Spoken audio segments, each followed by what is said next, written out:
नमस्कार. Smart cooking या माझ्या कुकिंग चॅनलमध्ये आपल्या सर्वांचं स्वागत आहे. हेल्दी रेसिपीमध्ये आज आपण बघणार आहोत एक नवीन डिश. आज आपण बघणार आहोत लाल भोपळ्याचं रायतं. त्याच्यासाठी हा भोपळा साल काढून धुवून चिरून कुकरमधनं काढून घ्यायचा आहे. थोडासा कांदा लागेल, दाण्याचं कूट, दही आणि फोडणी, कढीपत्ता. आता आपण भोपळा साल काढून धुवून कुकरमधनं वाफवून घेऊ. हे कुकरमधनं आपण साल काढून भोपळा हे करून घेतला आहे, शिजवून घेतला आहे. हा आता आपण असा बारीक करून घेऊ.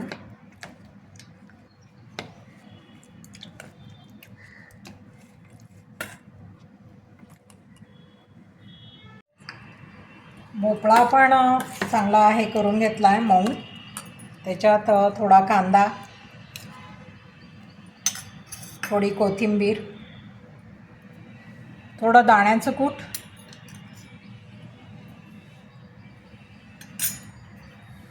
मीठ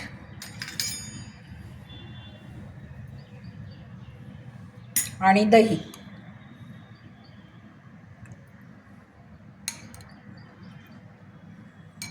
हे घालून घेऊ आणि वरनं मिरचीची आणि कढीपत्त्याची फोडणी घालू. थोडा हिंग आणि थोडी हळद आपण याच्यात घालून घेऊ आणि वरनं ही मिरच्या, कढीपत्ता अशी घातलेली फोडणी फुटू.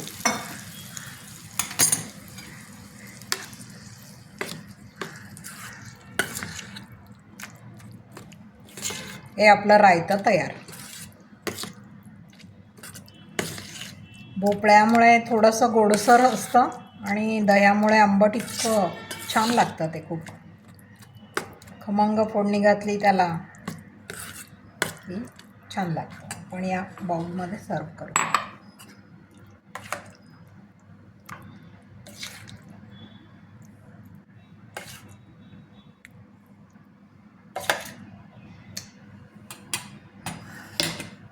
वरनं आणखीन थोडीशी कोथिंबीर घालू.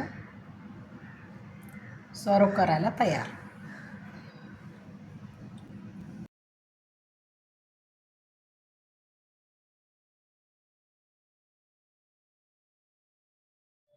लाल भोपळ्यामध्ये फायबर जास्त असल्याने पोट लवकर भरतं, भूक कमी लागते. त्याच्यामुळे वजन कमी व्हायला मदत होते, फॅट कमी होतात, पचन सुरळीत होतं. आयर्नचा याच्यात भरपूर साठा आहे. खूप अँटीऑक्सिडंट आहेत आणि लाल भोपळा खाल्ल्याने मन शांत राहते, डोळ्याचे आरोग्य सुधारते आणि झोपही शांत लागते. म्हणून लाल भोपळ्याचं रायतं आपण अवश्य समाविष्ट करा आपल्या जेवणात. आजची ही माझी हेल्दी रेसिपी आपल्या सगळ्यांना आवडलीच असेल. आवडली असली तर जरूर शेअर करा, लाईक करा, कमेंट करा आणि माझ्या चॅनलला नक्की सबस्क्राईब करा.